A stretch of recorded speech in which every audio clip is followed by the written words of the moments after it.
Hi hello. അപ്പോൾ ഇന്നത്തേതൊരു cooking വ്ളോഗാണേ. എന്താണെന്ന് വെച്ച് കഴിഞ്ഞാൽ ഒരു സ്പെഷ്യൽ മാങ്ങയച്ചാർ ഉണ്ടാക്കുന്ന റെസിപ്പിയാണ്. യൂഷ്വലി എല്ലാവരും എപ്പോഴും ഉണ്ടാക്കുന്നതിൽ നിന്നും വ്യത്യസ്തമായിട്ട് ഇങ്ങനെയൊന്ന് ട്രൈ ചെയ്ത് നോക്കും, എന്തായാലും ഇഷ്ടപ്പെടാതിരിക്കത്തില്ല. അപ്പോൾ നമുക്ക് നേരെ നമ്മുടെ പ്രിപ്പറേഷനിലോട്ട് കടക്കാം. അതിനായിട്ടാണെന്നുണ്ടെങ്കിൽ മാങ്ങ ആദ്യം അരിഞ്ഞ് ഉപ്പും മഞ്ഞൾപ്പൊടി ഇട്ട് മാറ്റി വെക്കണം.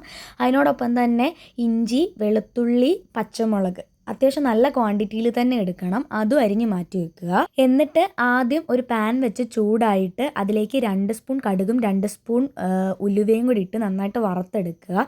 ചൂടാറിക്കഴിഞ്ഞിട്ട് അത് നന്നായിട്ടൊന്ന് പൊടിച്ചെടുക്കുക. മിക്സിയുടെ ജാറിലിട്ടോ അല്ലെങ്കിൽ ഇതുപോലെ ഇടുകല്ലിലിട്ടോ ഒക്കെ പൊടിച്ചെടുക്കാവുന്നതാണ്.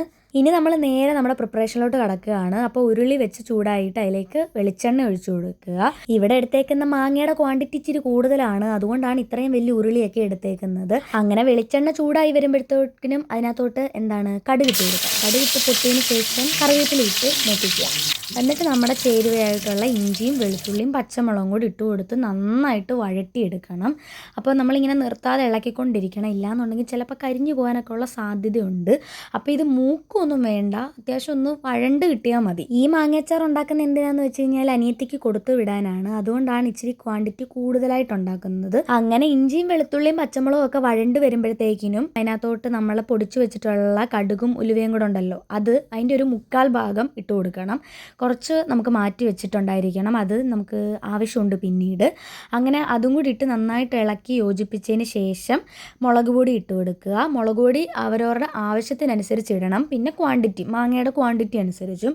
ഇവിടെ ഞങ്ങൾക്ക് എരിയും വേണം, പിന്നെ മാങ്ങയുടെ ക്വാണ്ടിറ്റി ഇച്ചിരി കൂടുതലുണ്ട്, അതുകൊണ്ട് ഒരു 2-2.5 സ്പൂൺ മുളക് പൊടി ഇട്ടിട്ടുണ്ട്. അങ്ങനെ മുളക് പൊടി ഇട്ട് നന്നായിട്ട് ഇളക്കിയതിന് ശേഷം നമ്മുടെ കായപ്പൊടി ഇട്ട് കൊടുക്കുക. ശേഷം വിനാഗിരിയും കൂടെ ഒഴിച്ചു കൊടുക്കുക. അത് നമുക്ക് എത്രത്തോളം ചാറ് വേണം എന്നുള്ളതിൻ്റെയും കൂടെ അനുസരിച്ച് ഇച്ചിരി ഇട്ട് കൊടുത്താൽ മതി.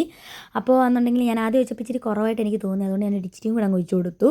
ഈ സമയത്താണെന്നുണ്ടെങ്കിൽ ഉപ്പ് വേണമെങ്കിൽ കുറച്ച് ഇതിനകത്ത് ഇട്ട് കൊടുക്കാം. ഞാൻ പക്ഷേ മാങ്ങയിൽ ഇച്ചിരി ഏറെ ഉപ്പ് ഇട്ട് വെച്ചേക്കുമായിരുന്നു, അതുകൊണ്ട് ഞാൻ ഇതിനകത്തോട്ട് ഉപ്പിട്ട് കൊടുത്തില്ല. അങ്ങനെ ഗ്യാസ് സ്റ്റവ് ഓഫ് ആക്കിയതിന് ശേഷം നമ്മുടെ മാങ്ങ ഇതിനകത്തോട്ട് ചേർത്ത് കൊടുക്കുക. പിന്നെ നമ്മൾ മാറ്റി വെച്ചിട്ടുണ്ടായിരുന്ന കടുകും ഉലുവയും കൂടെ പൊടിച്ചതുണ്ടല്ലോ, അതും കൂടെ ചേർത്ത് കൊടുത്തിട്ട് നന്നായിട്ട് ഇളക്കി യോജിപ്പിക്കുക. അപ്പോൾ തന്നെ നല്ലൊരു മണം വരും. അപ്പോൾ ഇത്രയേ ഉള്ളൂ നമ്മുടെ റെസിപ്പി എന്ന് പറയുന്നത്. നമ്മുടെ മാങ്ങയച്ചാർ ഇവിടെ റെഡി ആയിട്ടുണ്ട്. ഇതുവരെ ഇങ്ങനെ ഇട്ട് നോക്കിയിട്ടില്ലാത്തവർ ഇങ്ങനെ ഒന്ന് ട്രൈ ചെയ്ത് നോക്കണം, നല്ല ടേസ്റ്റാണ്. അപ്പോൾ ഇന്നത്രയൊക്കെ ഉള്ളൂ. Tata bye, see U.